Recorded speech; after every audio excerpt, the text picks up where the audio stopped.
which you're supposed to know, you must be able to appreciate regression in the context of the simple one, the simple regression analysis, and then the multiple regression analysis.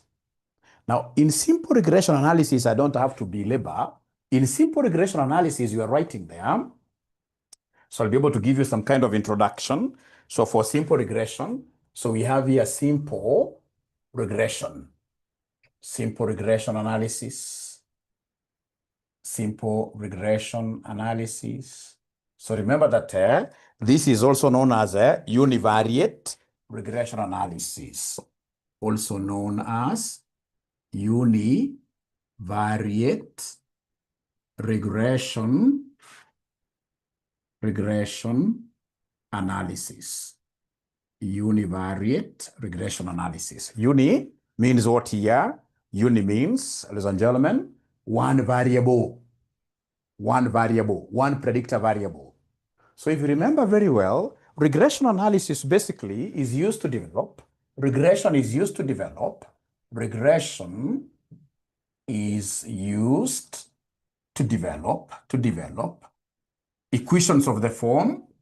equations of the form of y equals a plus bx.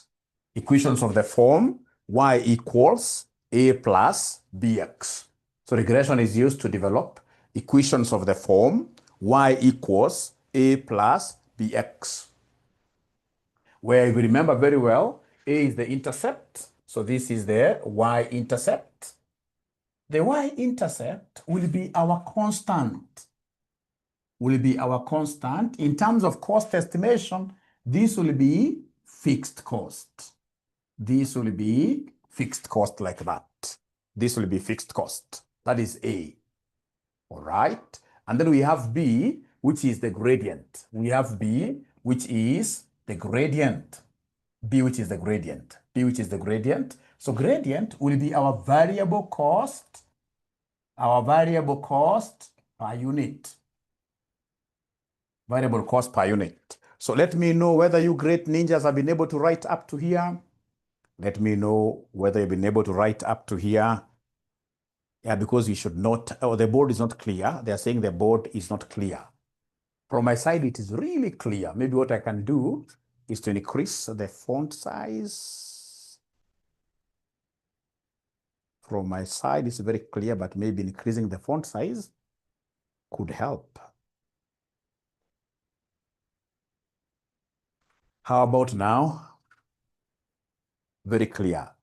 Okay, great. It's clear, yeah. Okay, great. So, and they've been able to write up to here. Now, ladies and gentlemen, in this case here, yeah, don't worry, Maggie, we shall be able to move very fast because after exams, you can see the number has really swollen, eh? The number has swollen, Maggie, let's accommodate everybody, right? Let's accommodate everybody, yeah. And remember, ladies and gentlemen, that regression analysis gives us the methodology for getting B and A. And if you remember very well, using regression to get B, we take n summations of xy minus sum of x, sum of y. All over n summations of x squared minus summation of x done what here? Squared like that. That's how we get the gradient. Using regression analysis, this is how we get the gradient. And then to get the y-intercept A, we will take summation of y minus b summation of x divided by n. So we must be very good at this. Yeah, so in this case here, Perezi, we can take this as our first session. Eh? Don't worry about what we've been doing. This is a new program. So take this is our first session, and we haven't written a lot. So in this case here, this is how we get the value of B and the value of A. I'll give you a very short example before we look at the question that came just the other semester. I'll give you a very simple illustration. If, for example, ladies and gentlemen, you are given just three factors here, three numbers here, three data values, you are given x, y, yeah. So they give you 3, 8, and maybe 12. Then they come and they give you here 15, yeah, 18, and 21, like that.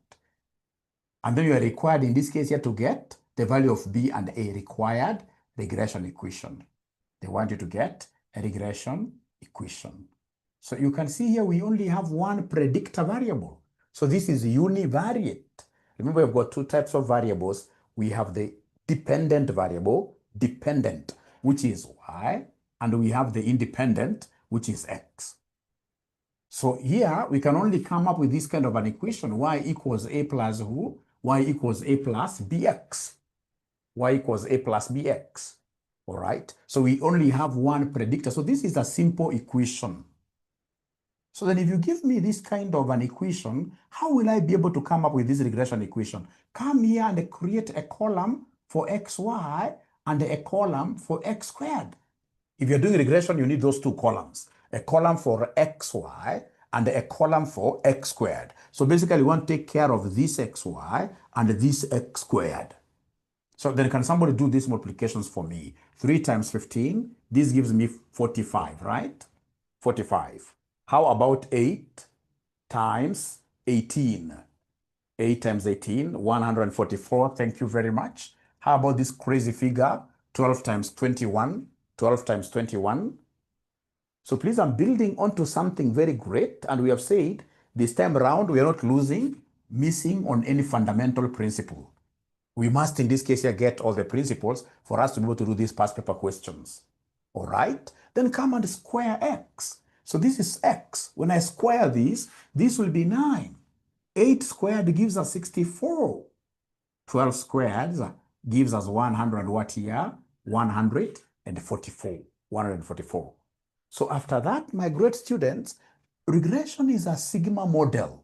So go ahead and give us summations. So give us here summation of x. Is there somebody who can add this for us? So summation of x, this will be 11 plus 12.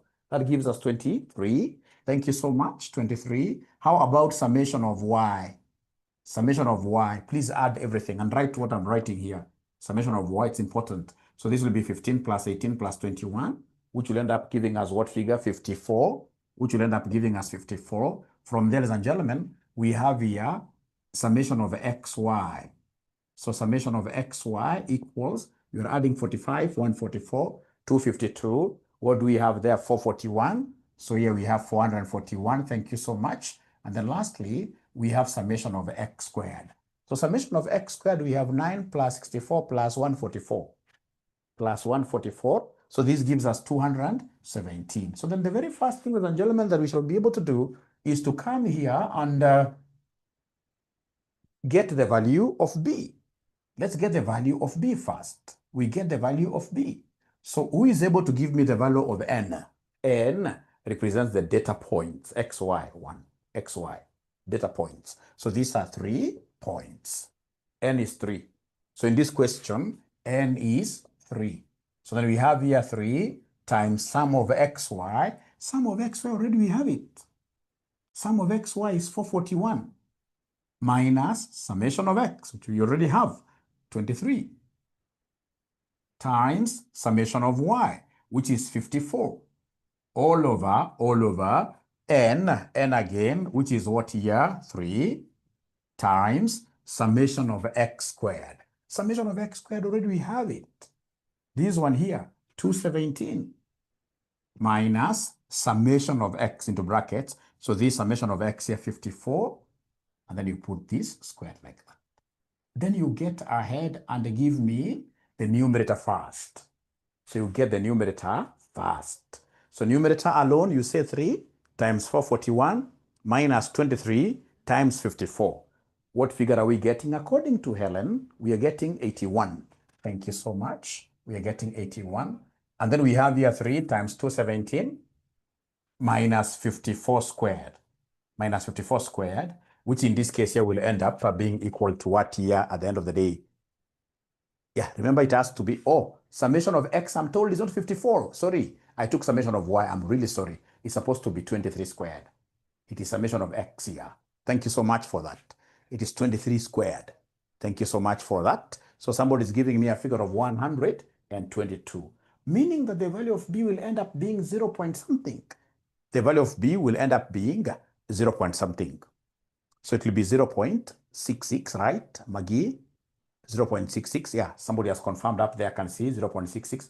Thank you so much. So from there, please go ahead and give us the value of A, which will be summation of y minus b summation of x all over n.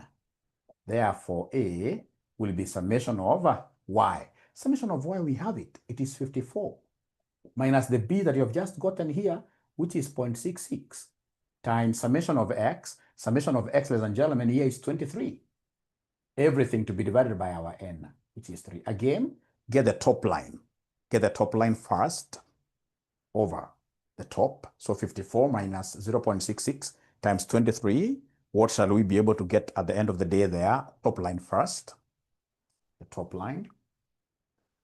The top line. What do we have there? Top line. So are they giving me the final answer? 38.82. So 38.82 is the top number divided by 3. So then the final answer will end up be giving us what figure? The final answer will end up giving us 12.94, isn't it? 12.94. Or thereabout. You can as well get 12.8. Rounding off errors are allowed. And therefore, the regression equation is y equals a plus bx. So it is y equals a, which is 12.94 plus b. B, which is what here? B already we know. It was 0.66. So once you have gotten the 2a and the b, you come and substitute for them like that. This is the answer. So up to here, ladies and gentlemen, somehow are we together? Somehow are we together up to here? Yeah, great. So then you'll be able to allow me to now show you, your examiner will rarely. It's once or twice he has tested us for the last 10 years regarding these formulas. What your examiner will do always, he'll give you what we call ANOVA table. He'll give you what we call multi-regression analysis. He'll give you what we call the ANOVA table. He does that every time. And whenever he does that, he normally knocks off students off their feet. Then they fall down. Pungulu, like that. ANOVA table. Yeah, in most cases, they will test you on multiple regression analysis. So basically, in this case here, under multiple regression analysis, we are given 2 or more predictor variables. So in this case here, we have many predictor variables, many predictor variables. We'll be given many predictor variables. So when you are given many predictor variables, the examiner will not examine you in terms of getting the value of B and A using formula. He will give you a computer output. A computer output will be provided. A computer output will be provided, and then our work will be to interpret the output. And the most important thing that most students are not able to interpret is what we call ANOVA table. This is really what in this case here scares so many students. ANOVA stands for analysis. Ukishajua hiyo ni hivyo. ANOVA stands for analysis of variances. Analysis of variances. Of course, I'm preparing you in advance to be able to know what is expected of us. Analysis of variance. So please feel free to ask questions. As you'll be seeing, this is the best paper under CPA. Nobody should ever cheat you. You can't compare this with the AFM. It is only that you need a proper approach. Once you have a proper approach, then that will be it. We will be able to overcome very easily.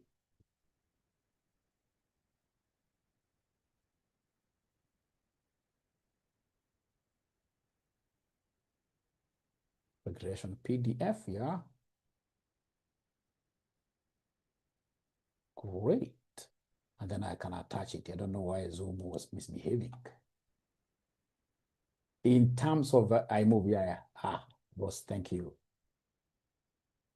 It's a simple paper. It's a straightforward paper.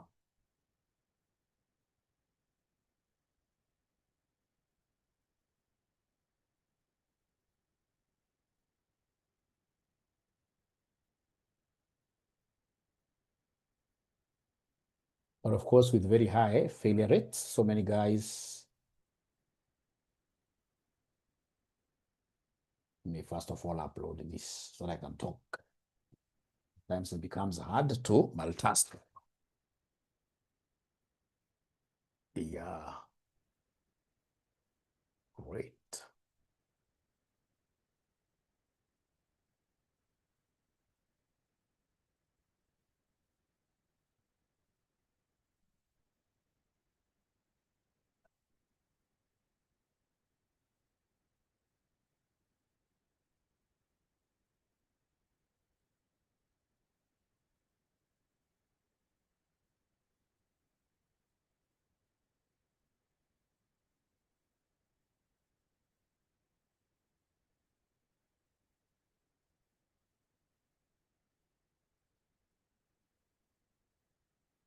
Okay, great. I think I'll just be able to send this later. No worries. Let me just teach without sending it now. So then this is how your exam advanced MA will look like. So this is quite an old question. It was a quantitative analysis question, but very relevant to you. All right. So forget about part A, part B. So for part B, they want us to compute the values of A, B, C, D, and E. Yeah. Then number 2, they want us to give them the estimated regression model. Number 3, we test the explanatory power of the model. 4, test the statistical significance of each of the predictor variables, x1 and x2, use a significance level of 5%, comment on the statistical significance of the model as a whole at 5% significance level, given that F table's value is 3.98. So this question, ladies and gentlemen, I will be able to get 100%. I can't miss even a single mark here because it's very well structured. Just like it came last time, it is very well structured. Yeah, students who knew this were able to get all the marks.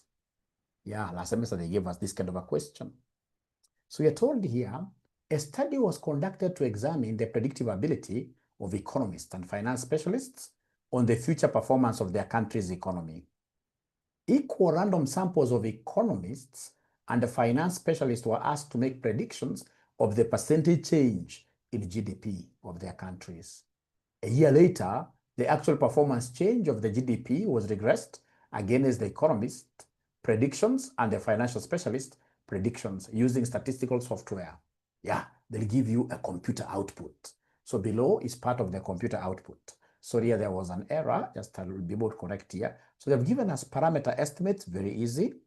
And then they have given us analysis or variance. This table is the one that disturbs very many students to interpret. So first of all, I will copy this on the board for you to be able to see where the error is.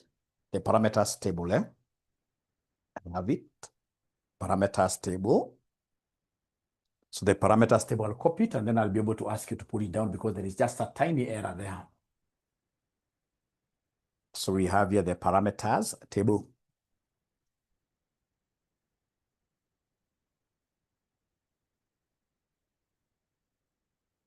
Parameters table.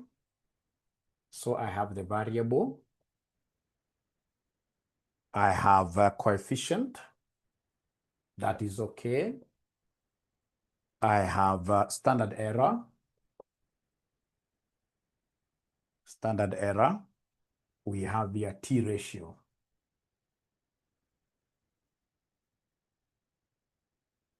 Okay, so constant is what was missing. And then now we have x1.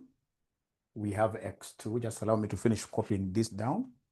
So we have here 0.983. Then we have B. Then we have 0.587. Then we have the standard error. The first one there is A, 0.257. Then we have 0.225, 0.225. Then we have 0.34.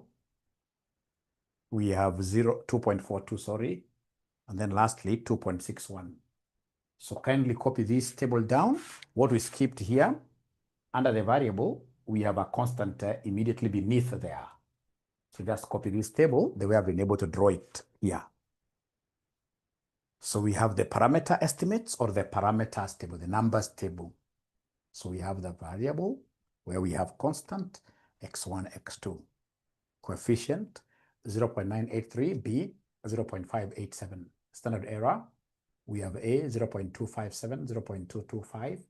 T ratios are also given there. For those of you who did the quantitative analysis just the other semester, you must be remembering how to do these, questions here.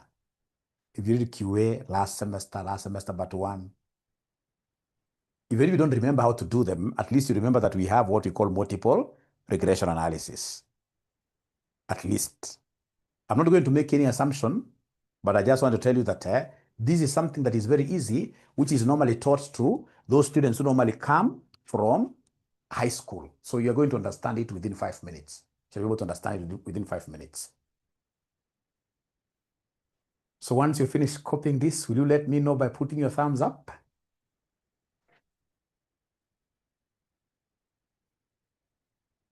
Yeah, at least Maggie has finished. So I'm waiting to get like 5 thumbs up like this, because that will be a good representative.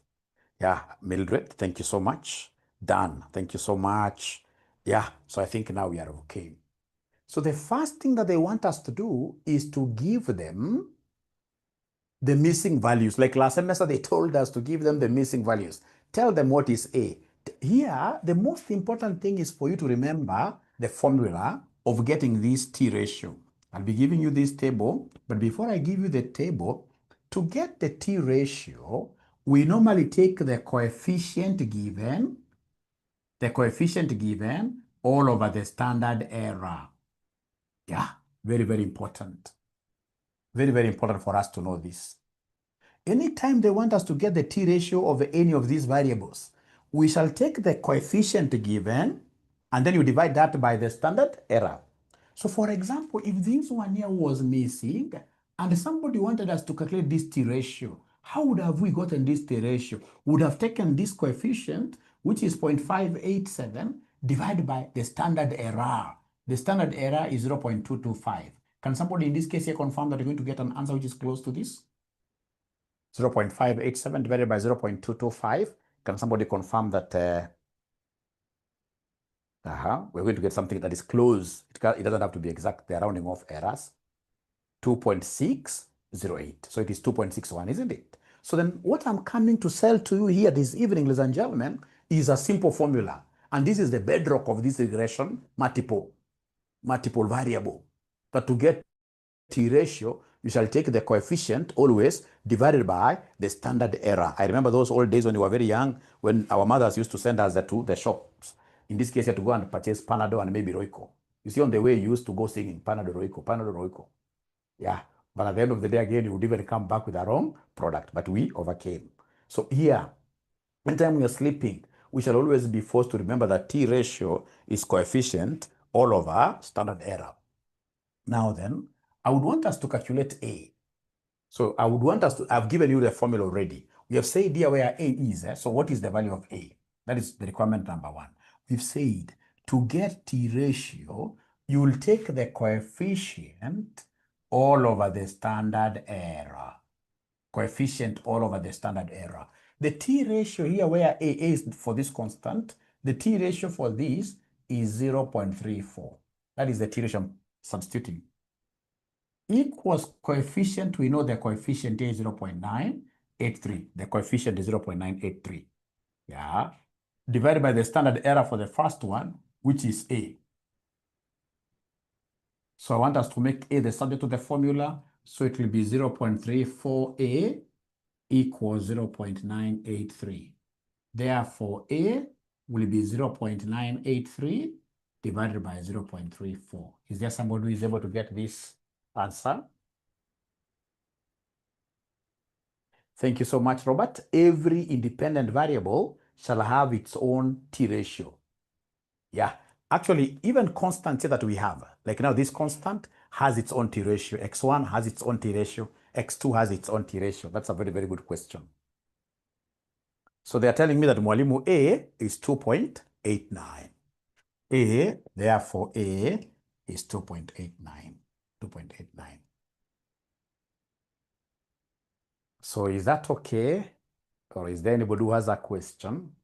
Is this okay, how we have gotten A? Yes. Then can you kindly go ahead and give me the value of B now on your own? Try, even if you don't get it. So what? Just try the value of B. You can see where B is, eh?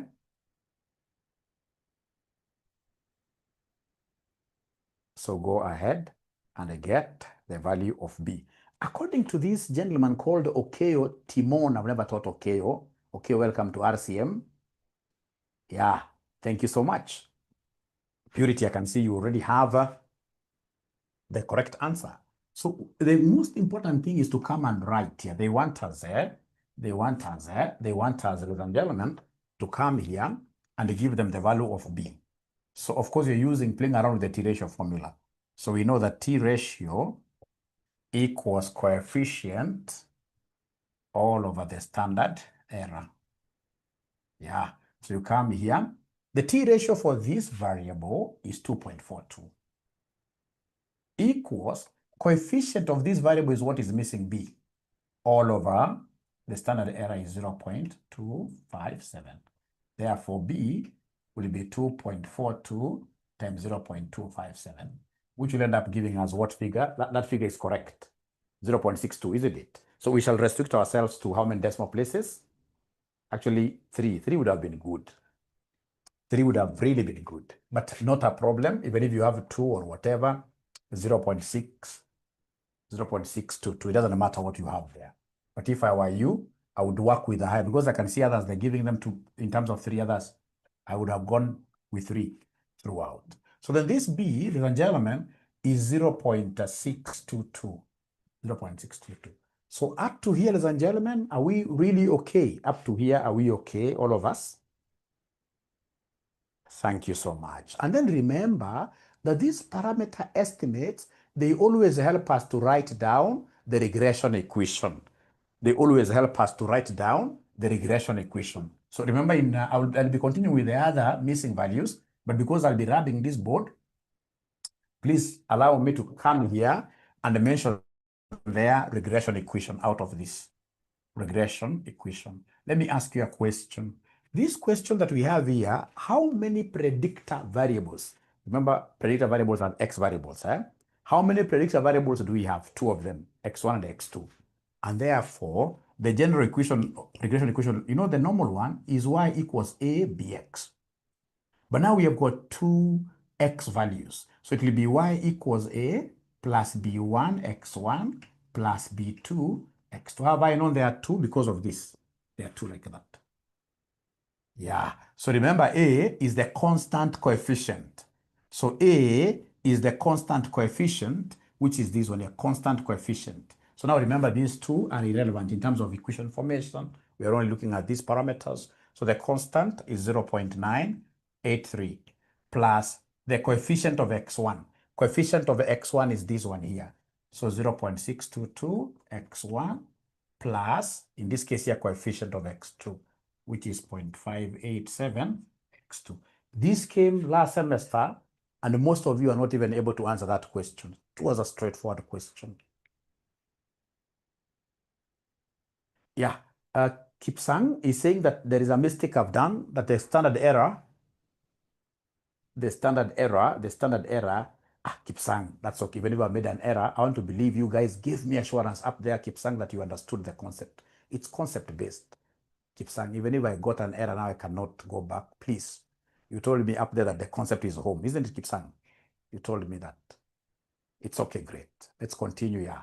Let's continue. Yeah, so up to here, like how we have gotten the regression equation, are we okay? Is it okay now? Is it okay? So of course, this semester they can't bring this, although it's important for you to know. They can bring this again, but we shall overcome. We shall overcome. Hey, what has happened to my camera again? This thing is disturbing. Yeah, so up to here we are okay. Now, as I make up my camera, I would want us, ladies and gentlemen, I'm doing something there, don't worry. Yeah, I'm doing something there, don't worry. So we come here, ladies and gentlemen, and now go to the second table. Let's go to the second table. So the second table, you can see it is now actually the gist of today's session. Yeah, they have given me analysis of variance. We have source, regression, error, total. We have degrees of freedom, sum of squares, mean, sum of squares. Then we have the F value. So here, they want us to give them the value of D and the value of E. The value of actually C, D, and E, just like it came last semester. It was a QA question. A QA question they lifted. I'll be able to show you that question. A QA question they lifted to give you at this advanced level, which was really, really unfortunate. But should they try this time round, they will see what we call Ngethe's bad. Ngethe's bad. They won't believe. They won't believe.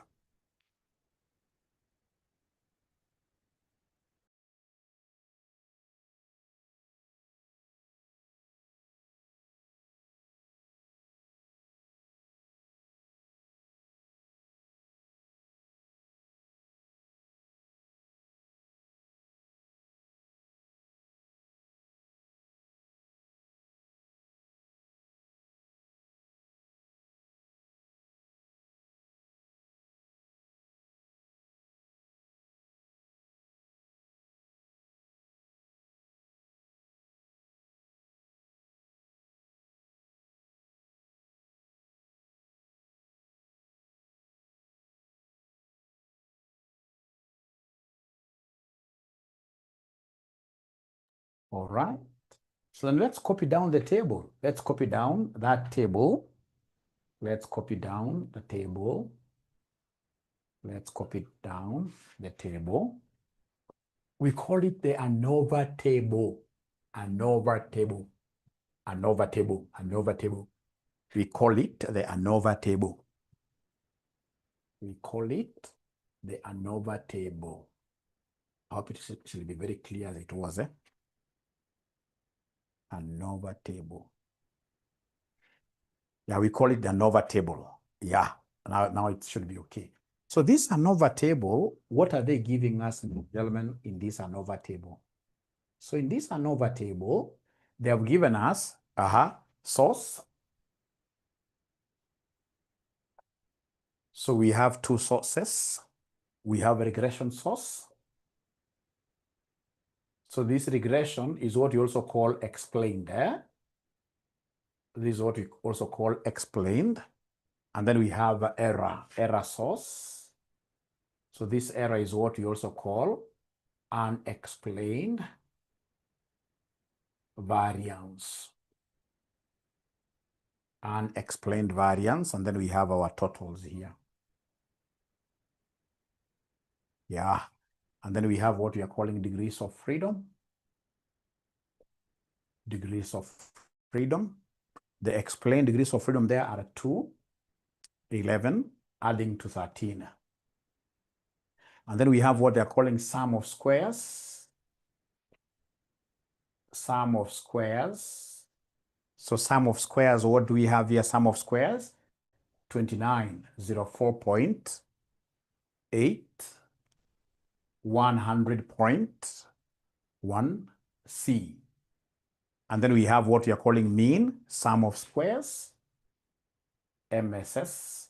So the mean sum of squares, I can see D, and then I can see 9.1, and then I can see the F value. So the F value, I can see an E. I can see an E there. So first of all, let's put down this, and once you finish writing it, this ANOVA table, please mention there, yes, we are okay.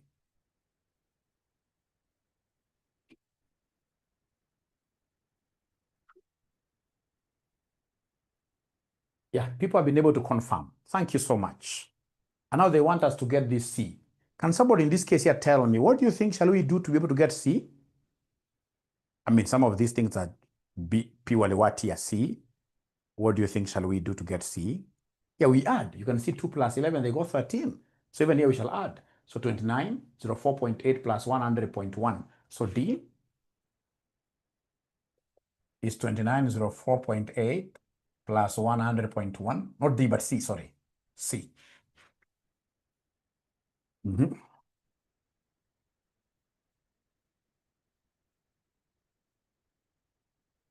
I'm waiting to get a number from you.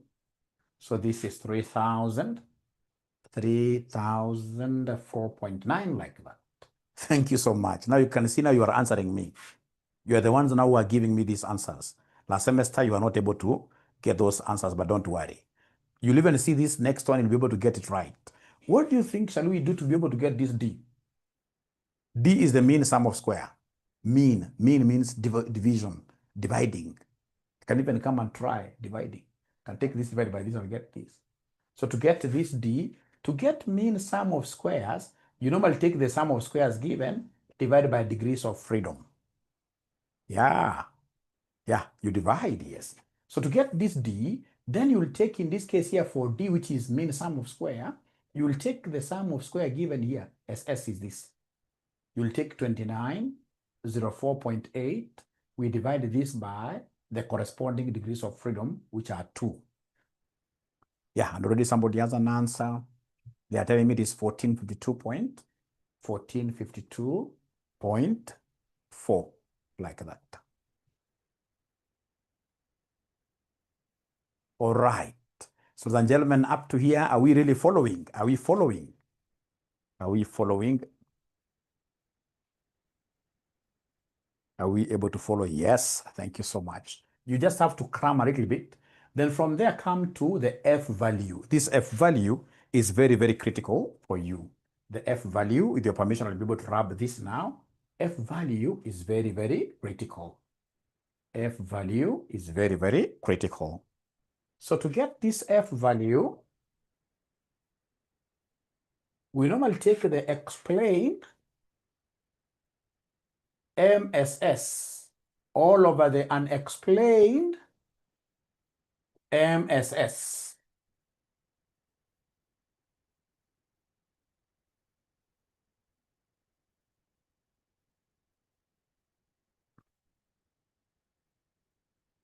So anytime they want us to give them this F ratio or F value, we shall take this regression mean sum of squares. Yeah, the one that you guys got here, which I rubbed, unfortunately. The one that you guys rubbed here, the D, the one that I've rubbed, the one that you got. So D equals what? 1452, yeah. 1452.4 divided by unexplained mean sum of squares, 9.1. Be able to give us the F ratio.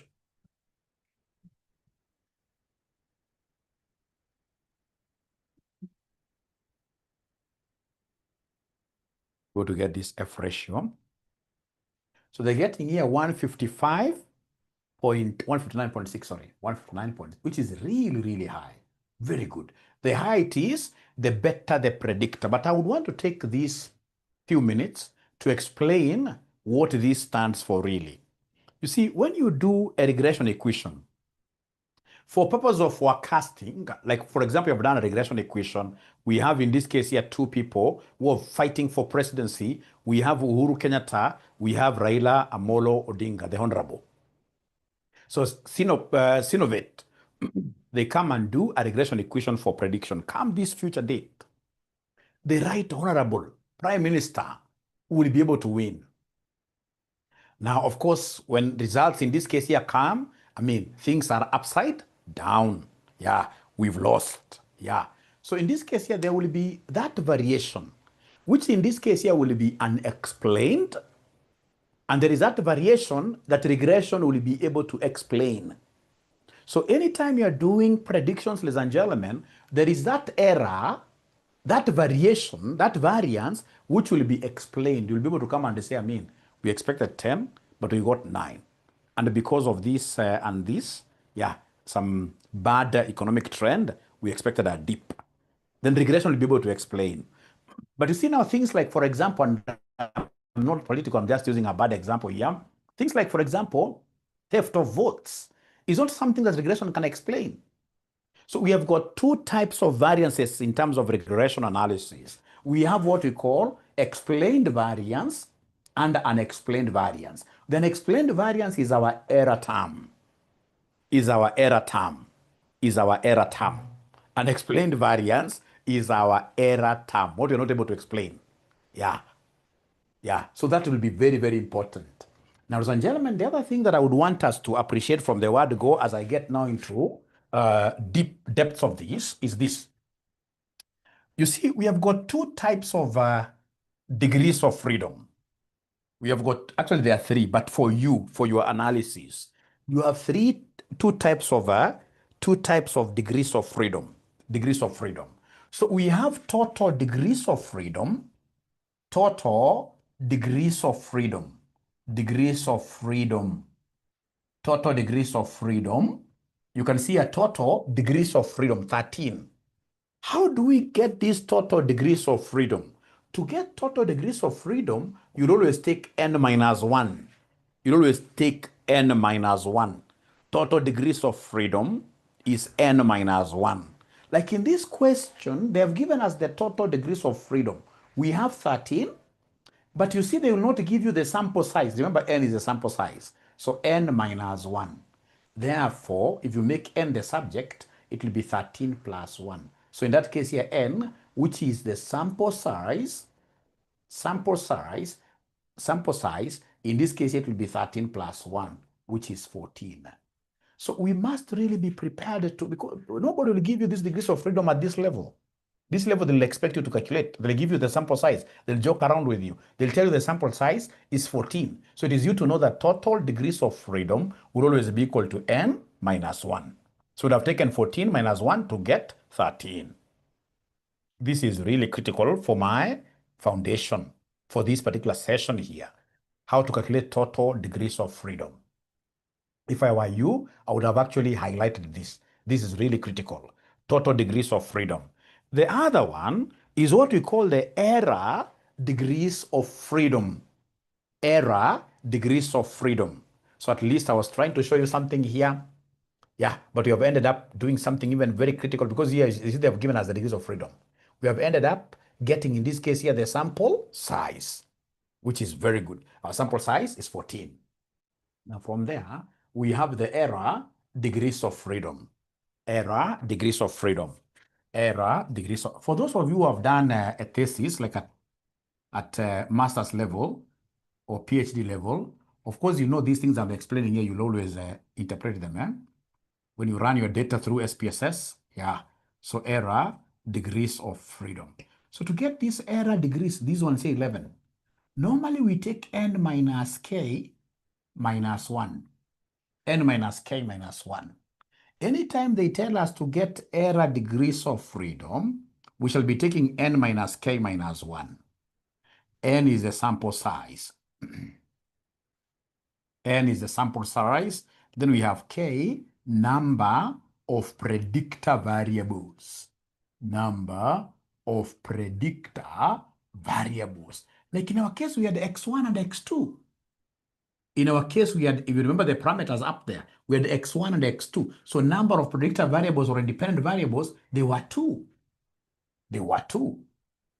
And the sample size, we've just gotten here sample size of 14. So then the error degrees of freedom here, error df, will be 14 minus the sample size, sample size minus k, which is 2 minus this one. Don't ask me where that one is coming from. It's important to just cram that way. So 14 minus 2 minus 1, which will end up giving us what here? Thank you so much, Nancy. Yes, error is the same as the residual degrees of freedom. Yes, error is the same as residual. You guys are very, very bright. Very bright. Residual. Remember, residues are not good. These are errors. Residual. Yeah, residual. So then this one here gives me 11. That's how they got 11. That's how they got 11. Yeah. And then now we have error, not error, but regression degrees of freedom. But before I continue, is there somebody who has been able to pick what Mwalimu is discussing here? Because next time they'll tell you X, Y, Z. They want you to calculate all this. At this level, they cannot give you this. These ones here, you shall calculate them yourselves. At least there are students who are able to pick Thank you so much. And I hope you have been able to put this, that error is the same as residual, eh? Same as residual. Great. And then now we have the last one, which in this case here are the regression degrees of freedom. Regression degrees of freedom. Please, if you have Muslim students around and during your time of Maghrib prayers, we'll need to excuse you. You get to pray. Very, very important. Yeah, explain K. K is the number of predictor variables. You know, like we had this equation of ours, where was A plus B1 x1 plus B2 x2. These are the predictor variables, and they were 2. Prayers, we need to pray. Purity, are you a Muslim really? We need a break, yes. We need to pray, yes. All right, so shall come back at exactly 703. 703. Thank you.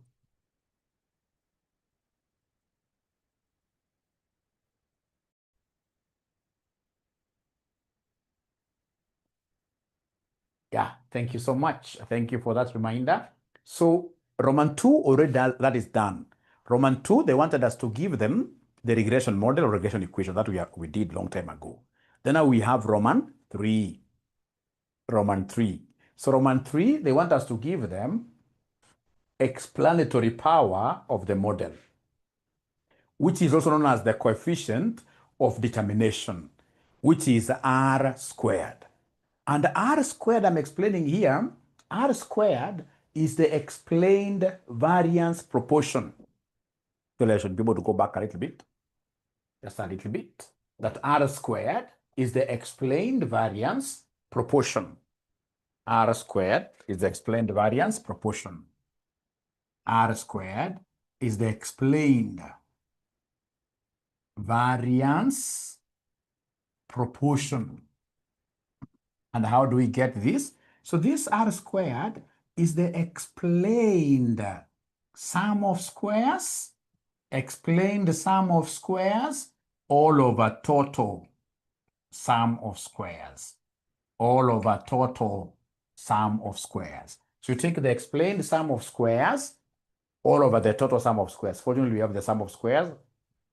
Explained is this one, 2904.8.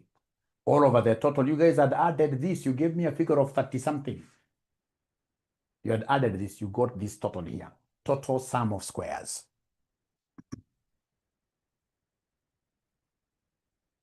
Okay, fine. Okay, great. Yeah, fine, great. I'll be able to explain that, yeah.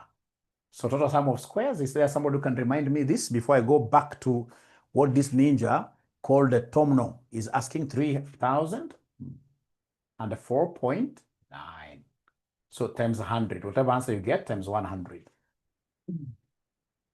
Could you kindly give me this answer? So the higher it is, the better. Because, I mean, we would want, in this case, ladies and gentlemen, to have higher explanations.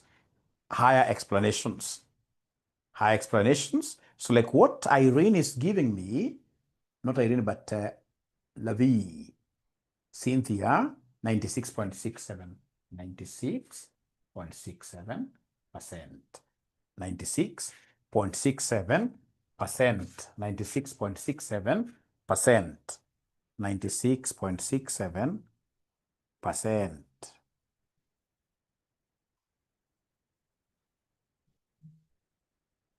Yeah, 96.67%. Great. Thank you so much.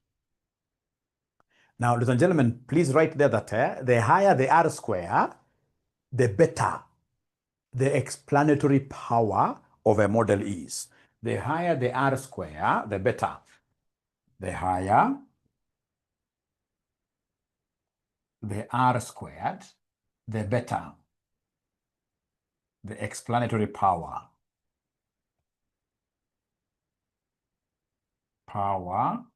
of a model is. Like now, this is very high. This is excellent. Excellent. Because our model, in terms of variations, Our model, we are able to explain up to 97, call it 97%. We can't only account for 3%. This is really good. This is exceptional. This is excellent. Excellent. So the higher the R squared, the better the explanatory power of a model is. Yeah, so I hope that is okay. The students who did last semester's paper, I'm so sure you guys must have gotten this correctly, isn't it? Or we should not talk about last semester. We soldier, we move on, isn't it? We move on, right? We should move on. Yeah, I also think so. But it's good for us to appreciate. Yeah, so in this case here, according to, we have here silver. Yeah, is it the total SS? Same as mean SS? No, no, no. Mean SS is when you divide. The mean SS, you take this divided by this. Average, you're averaging. This is a sum of squares. Here you don't use mean sum of squares, you only use mean sum of squares when getting F value. F value. So then now with your permission, I should be able to go backward a little bit and explain how that 2 was gotten, How that 2 was gotten. How this 2 was gotten. All right, so how do we get these 2? To get regression, or explained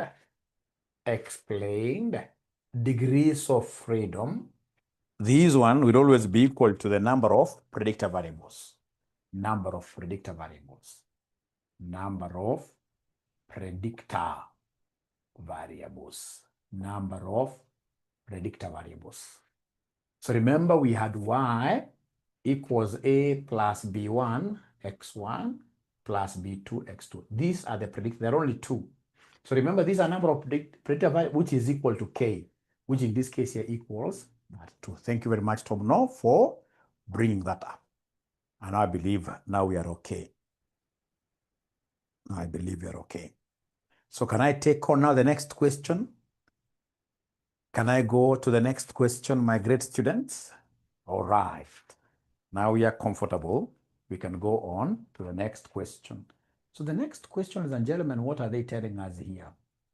In this question, what they are telling us here, great. They want us to test the significance of each of the predictor variables, x1 and x2. And they want us to use a significance level of 5%.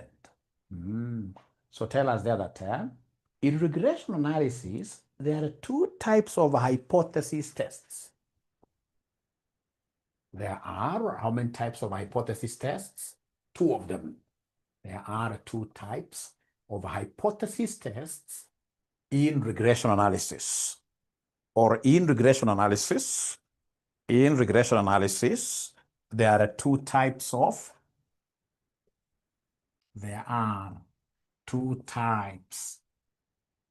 hypothesis.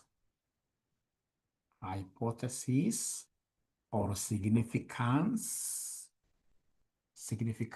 tests. All right. So in this case here, full colon, we are writing them, number 1. So we have in this case here the parameters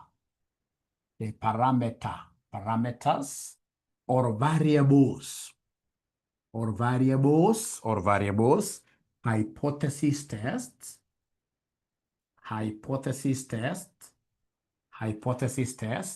and then number 2, we have whole equation hypothesis test, 2 of them. Hypothesis tests, 2 of them. So we have 2 types of hypothesis tests. We have in this case here parameters, stroke variables, individual parameters, hypothesis tests. And then number 2, we have what we call a whole equation hypothesis test. Now for these parameters, stroke variables, hypothesis test, we shall always use what we call the T statistic. And here we shall always use what we call the F value statistic. We shall use what we call the F value statistic. Yes, I'll be able to share. I don't know why this machine of mine is letting me down, but I can promise you immediately after this, I will share. Yeah. So we have two types of hypotheses. Yeah.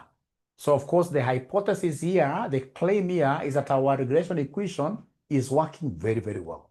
But you see, that is just but a hypothesis. So there are two types of hypothesis tests. We have in this case here what we call parameters hypothesis and the whole equation hypothesis. So for number one, not number one, but number three. For this number three, what hypothesis do they want me to do? If you look at this number four actually, they want me to test the significance of each predictor variable. So they want me to carry out variable hypothesis test, variable significance tests. And they're giving me the level of significance here is 5%. So we start with this Roman 4. Very easy, very easy. So this is what they want us to do, ladies and gentlemen. Yeah. Yeah. So then in this case, what we shall do, we shall go ahead and read the T tables value. T tables value. Because these are variables, significance tests. We are using, ladies and gentlemen, the T statistic. So then here we have to read the T tables value. For us to be able to read this T tables value, we need number one. Yeah, what do we need? We need degrees of freedom. Degrees of freedom. And these ones will always be the error degrees of freedom, always, which you guys had given to me as 11, always. We shall use the degrees of freedom, error degrees of freedom. So remember these degrees, error degrees of freedom are the ones we got by taking n minus k minus 1. Yeah, 11. And then number two, I need the level of significance. I need the level of significance, which in this case here is 5%. So the level of significance, we write it like this, it's 5%. The level of significance is 5%. Those are the two items that I need to be able to read the T tables value. And it's very easy to read this T tables value. So how do I read it? It will be very easy. It will be very easy. So it will be very easy. Just allow me to come here and read it for you. Just want to read this for you.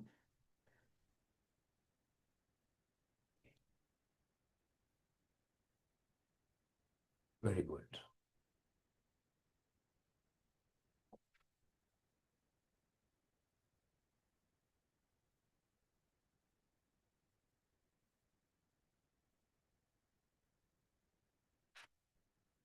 Very good.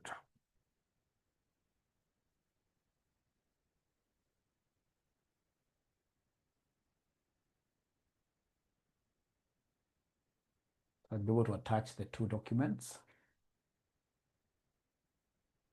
So this student distribution was discovered by a student just like yourselves. Very, very serious student who discovered this. Yeah. So you need two things for you to be able to read this. Yeah.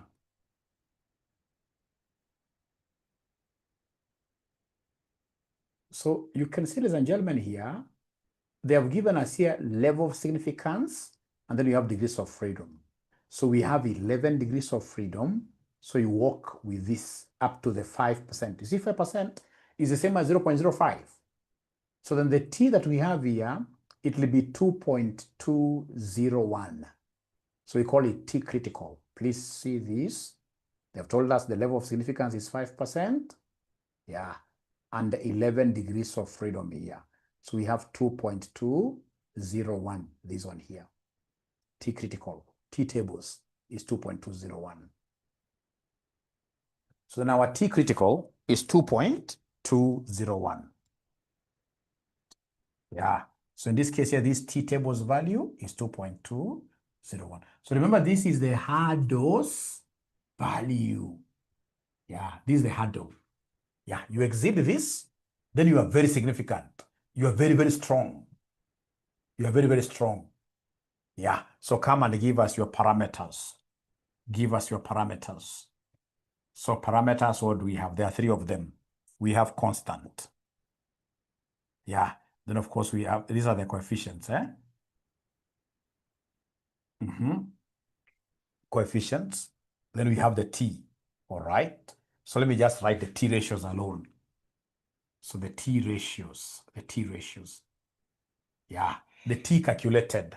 So what is the t value of the constant?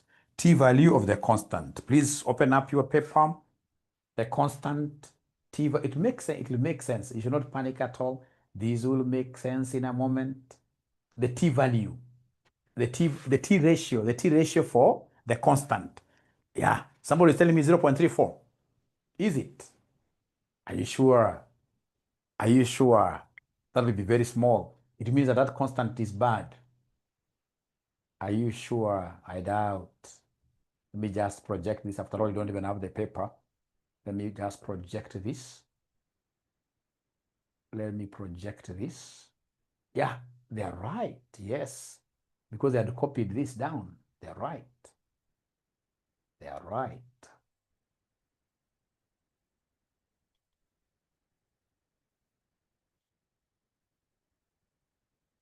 Yeah. Remember the constant had a t ratio of 0.34. So here we have 0.34. Yeah, that is our A. And then our x1 has 2.42, and then we have our x2. X2, ladies and gentlemen, has a t ratio of 2.61, t ratio. So remember, we are using the t statistics, and the t statistics will always have what we call the t table value for all of them, which you've been able to read from the table, which is 2.201. This is the measure of significance.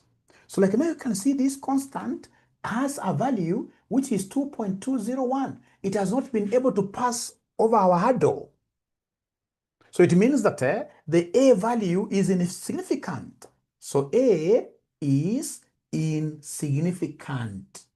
A is insignificant because it is less than the value of significance as given by student T, the table's value. But when you look at x1 and x2, these are robust. They are very significant. They are higher than this. So this is more than 2.201, meaning that x1 is significant. X1 is significant. X1 is significant, meaning that X1 is significant because already we were able to get the threshold of significance. T-tables is the threshold of significance. You can see 2.42 is bigger than this value. It's bigger than that value. All right. Then we have 2.61 x2, ladies and gentlemen. Again, this is more than 2.201. Therefore, x2 is what here is significant. This x2 is significant as well. So meaning that generally our model is significant. It's robust for purpose of prediction, except A that is really tiny, that is not significant. So then in this case here as researchers, we shall not tell this person to throw the whole model. No, we shall tell this person to go on and increase the sample size to make these values here to be even more significant, including A, which is really insignificant. We shall tell this person to go and increase the sample size.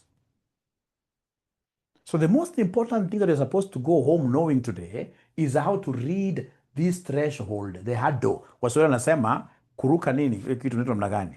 Yaani kama ni kubwa kushinda ile unajua kuruka, unaruka juu yake, bigger. Unaruka juu yake, umeponea. Kigonga na mguu hapo unaanguka chini mara moja. So in this case here, you have to know how to read this t-table's value by first of all knowing the degrees of freedom, which will be the error degrees of freedom, n minus k minus 1, which gave us 11, and then you must be given the level of significance. This is given. Even if it's not given an exam, we always assume it to be 5%. 5%. And once you've gotten now this, the t ratios are given there, or you can easily compute them. So you go for the t ratios for each one of them, asking yourself, which t ratio is bigger than this 2.201? If it's bigger than 2.201, then you are okay. If it is less, then it is what here? Insignificant. So, ladies and gentlemen, please ask a question. Ask a question. Ask a question. Ask a question. Ask a question.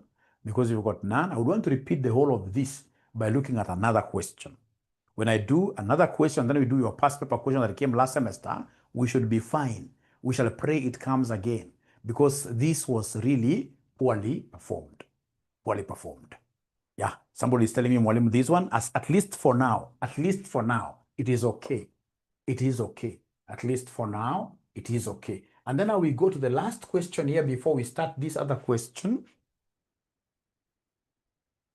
Yeah, thank you so much, Masimbudia. The T table is always given at the back of your paper. Whenever they bring a question of this nature, they shall give it to you, yes.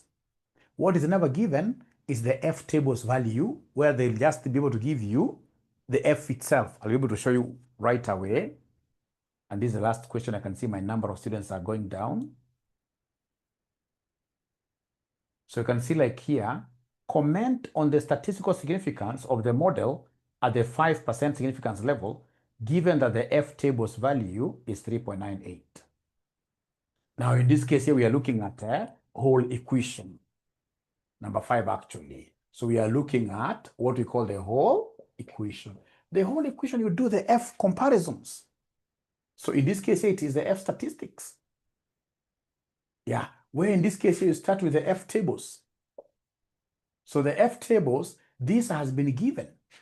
This has been given in the question, it's 3.98. This has been given the question. Yeah, remember, this is the hurdle rate. This is the hurdle rate. The hurdle rate. Yeah, should we get an F that is bigger than this, then we are safe. We are significant. We are big enough. So then you go to the F ratio from the question. We see how big is it or how small is it? Yes, yes. So you compare, in this case here, this is a hurdle rate, which has been given, or a hurdle value, to the F ratio, like in this case here from the question, yes. Yeah, so somebody is giving us Mildred 159.6. So 159.6. So in this case here, is the model significant or not significant? So this is really more than the 3.98. It's more than the 3.98.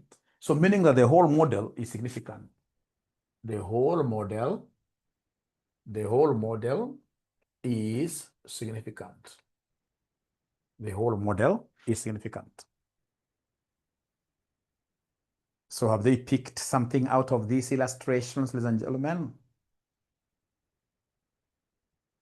Any student who attempted last semester's paper, if you got now that kind of a question today, do you think you'll be able to answer it? Do you think that question, even if you haven't looked at it, but now with this illustration, 3.98 imetoka wapi? It is really hard. Okay. No, A1G is not hard. It's here. 3.98 is here. 3.98 is here. So then allow us to look at this question number 2 before you go to your past paper. So now question number 2, we are doing it together with you, right? Question number 2, we are doing it together, and then we mark. We mark here live.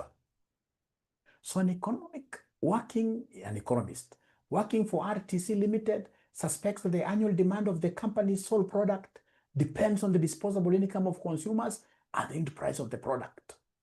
A regression analysis of the annual demand against the disposable income and the unit price of the product has been undertaken using the information available on the product over the last 10 years. A section of the results obtained using statistical software is given below. Analysis of variance, and then we have parameter estimates here. So they want us, A, to give them the estimated regression equation. Please help Mwalimu write that equation. Help Mwalimu to write that equation, please. Somebody help Mwalimu to write that equation. Remember, this semester, we are very, very serious with this paper. This semester, we are very, very serious with this paper. Just write it, even if you don't get it right, so what? So long as you've tried, then that will really, really be good.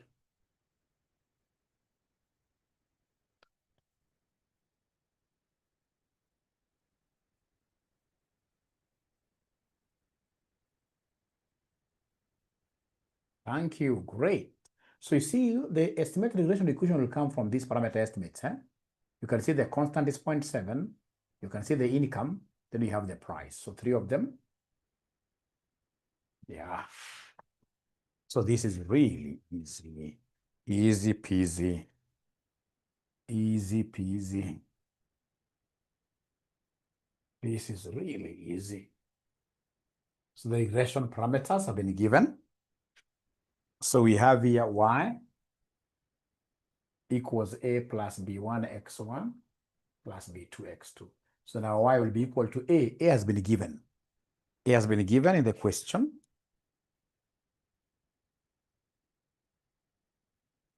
A has been given the parameter. A is 0.7 plus b1. It will be this 2.47. 467 x1 plus b2 is negative, so minus 0.659. Yeah, x2. If you wish, you can say this is y equals y. Remember, y was disposable income. If you wish, you can come and say income equals 0.7 plus 2.467. X1 variable itself is income. Oh, no. Minus 0.659 x2, x2 which is price. So it means that y is not income. Why? An economist working for RTC Limited as annual demand. So this y is annual demand. So demand. Yeah. So this is what was expected of you in Roman 1. This is what was expected of you. You can either leave it like this, but plus minus, this will be minus, or you can come and put in the variables like that. Is there somebody who was able to get this correctly? Anybody who was able to think of this, the way I've done it? They are not answering. They are not answering. Great. Thank you so much. So we look at Roman 2. So Roman 2 of this question, they want us to interpret the meaning of each of the above parameter estimates. Yeah, meaning of the above parameter estimates, because already have the answer. Let me just explain here just a little bit, and then we read. So you see this 0.7 is a constant demand. Yeah, this 0.7 is a demand when the income is 0 and price is 0. You see, if income is 0 and price is 0, then demand will be exactly 0.7. Yeah, so this 0.7 is the constant demand, which is not dependent on income nor what year price. You have the answer, don't write. How about this 2.467? How do we interpret this parameter? It means that because this is plus, if income increases by 1 shilling, if income increases by 1 shilling, then demand will increase by 2.467 units. So if the income, you see, it's positive relationship. If this income just goes up by 1 shilling like this, automatically this will be the gradient at which the demand will grow. Here, if the price increases by just 1 shilling, because of the negative, demand reduces by this 0.659. So in this case here, the way we interpret this, the way we interpret the second coefficient is that if price increases just by 1 shilling, that's how you argue out. Yeah, then demand reduces by 0.659 because of the negative relationship. Because they wanted you to interpret this like 0.7 is the constant demand. That demand which does not depend on income and what your price. If income and price were to be 0, then the demand that is guaranteed is 0.7. How about this 2.47? Ladies and gentlemen, let me explain here using a simple equation. Assuming our y is 3 plus 2x. When x, for example, is 10, can somebody give me the value of y? If in this case here, x is 10, so this will be 2 times 10 plus 3. So 20 plus 3. So this is 23. How about when x is 11? When x is 11, our y will be equal to what? If x is 11, Yeah, if x is 11, this will be 2 times 11, 22 plus 3. This gives me what here? 20, 25. So then check this. When x increases by just 1, when x increases by 1, what has happened with y? Y has increased by 2 because 20, 25. That's how you interpret the gradient. That when x goes up by just 1 unit, then y, because of the positive, y will increase by 2. That's how you'll also be able to interpret this. That when the income increases by just 1 shilling, the demand here, or the y there, it will be 2.467 increase. If the price was to go up by just 1 shilling, then the demand will reduce by that. And now I've given also the answer, which is there. Remember, it's all about you knowing how to interpret this generally. Yeah, they wanted us to interpret the meaning of each of the above parameter, estimates 0.7, like that. So 0.7 is constant demand. Yeah, demand which is guaranteed. If the income is 0 and the price is 0, the demand will stand at 0.7. What about this 2.467 gradient for income? When the income increases by 1 shilling, the demand goes up. Now, C, I want to see whether there is anybody who would have easily gotten C, where they want us to calculate the coefficient of determination, R squared. Let me give you 1 minute. You try that on your own. We see whether you'll be able to get really this.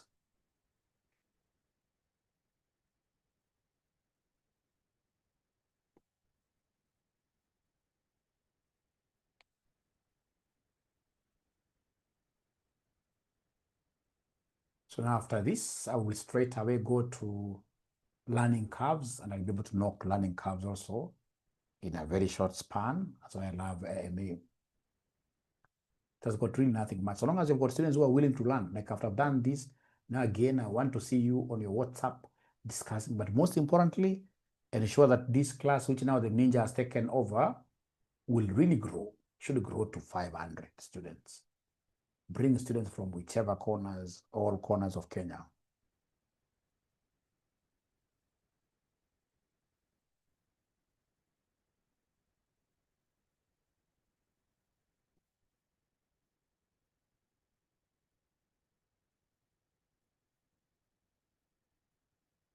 Bring students, bring students, bring students, bring your colleagues.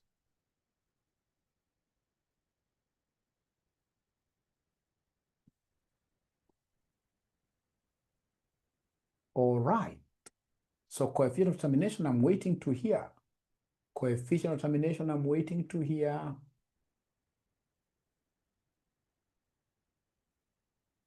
I repeat 5. Okay, I'm not seeing that question, sorry.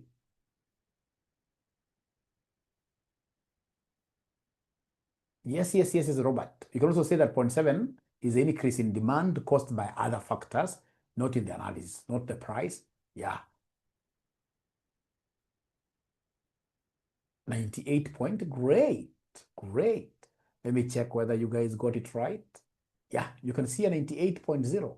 So the model helps to explain 98% of the annual demand. And then 2% will be explained by other figures. So this R squared, ladies and gentlemen, to get this R squared, what do we need to do to get this R squared? So to get this R squared is really easy. It's really easy to get R squared. This is what we shall do to get R squared. So to get this R squared, we shall come and take the explained variance in terms of sum of squares all over total variance. Again, in terms of who? Sum of squares. In terms of sum of squares. Sorry.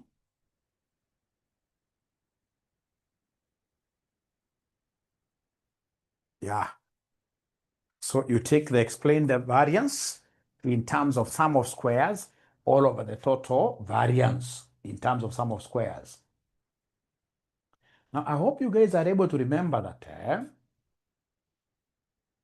the model, you see, model is regression. Model is explained. Error is unexplained. And then we have the total. So then the model which is explained variance, 93.5176.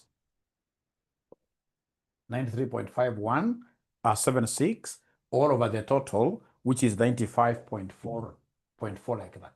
This is how they were able to get 90 what? Is it 96 or 98%? This is how they were able to get the 98%, 98%, like that, 98%. So meaning that the explanatory power, the power of this model to explain variances is very high. It's 98%. It's 98%. So it means that the income and the price can explain up to 98% of the changes in annual demand. And that is excellent. That's exceptional. Very good. Thank you very much. Ladies and gentlemen, I'll be able to take you straight away to this one here. Yeah. So D, they want me to test the adequacy of the model for prediction, and they've given me the F tables value as 9.55. So the only thing I need to do is to come and calculate F ratio from these things. Somebody calculate F ratio for us. F ratio. So first I have the hurdle rate. So we have the hurdle rate.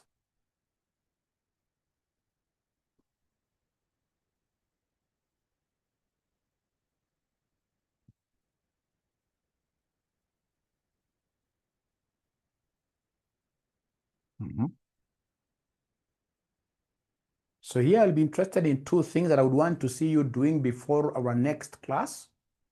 Yeah, I would want to see how you're getting the, this, you see like sum of, now you get mean sum of squares, give us the F ratio. Is it bigger than 9.55? Very big, that's very good.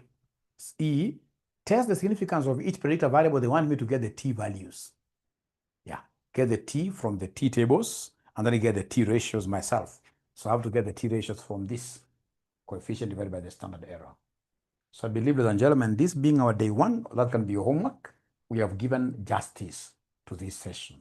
So it's my hope that we shall be able to do very well with this subject, and all of us will be very happy by the end of the session, by the end of the training. Otherwise, thank you very much for giving me your ears and your eyes. Thank you. Great. Have you enjoyed the session? Have you enjoyed, most of you, of course, you have come in, this is your first session. Have you gotten something out of this session? Have you gotten something out of this session? Great. Yeah, I'll share the handouts. Let me just go to my phone right now. I'll share the handouts, everything. Thank you so much. Thank you so much. Bye. Bye. Thank you.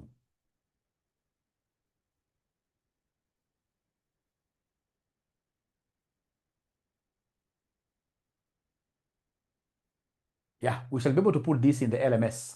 Kaburu, we shall put this in the LMS, yeah. All right. No. So you see, we have the normal classes which come on Wednesdays and the Sundays. Wednesdays and Sundays. Yeah.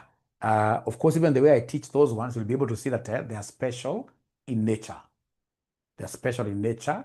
However, for purposes of us now increasing the intensity of students doing past paper questions, we must introduce one more session.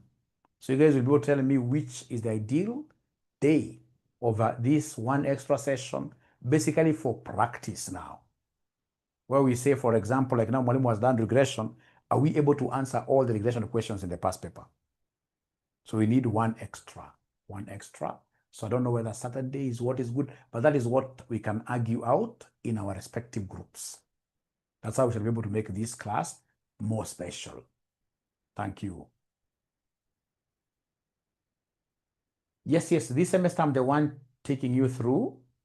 This semester I'm the one taking you through 100%. 100%.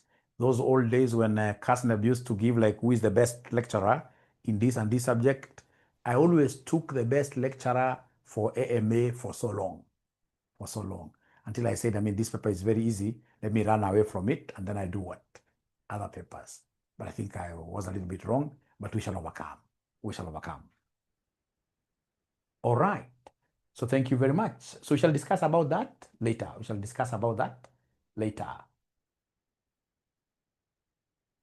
One term should be very good, yes. Cheers then. Okay. Cheers.